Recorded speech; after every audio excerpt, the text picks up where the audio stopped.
আমি নাকি চিকেনটা খুব ভালো বানাই, তো প্রত্যেক সানডে কী বানাবো চিকেন দিয়ে সেটাই ভেবে পাই না।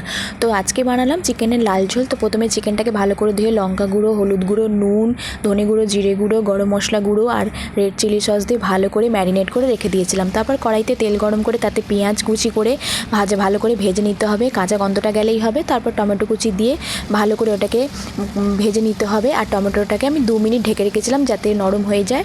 তারপরে ম্যাশ করে নিতে হবে। তারপর আদা রসুন পেঁয়াজ বাটা দিয়ে ভালো করে কষে নিতে হবে।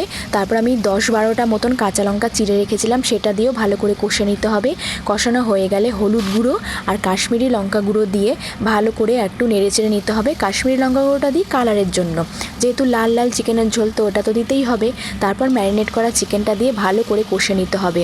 কষানোর পর আমি এটাকে লো ফ্লেমে 5 মিনিট মতন ঢেকে রেখেছিলাম। ঢাকনা খুলে দেওয়ার পর আবার ভালো করে নেড়ে চেড়ে আর আমি আগে থেকে আলু ভেজে রেখেছিলাম, সেই ভাজা আলুগুলো দিয়ে দেবো। আর চিকেন মানে, মাংস মানে, মাটন মানে, বিরিয়ানি মানে আলু না হলে তো চলে না বাঙালিদের, তো আলু তো দিতেই হবে। তারপর আবার আমি লো ফ্লেমে 5 মিনিট ঢেকে রেখেছিলাম। ঢেকে কষালে আরও ভালো হয়, টেস্ট বাড়ে।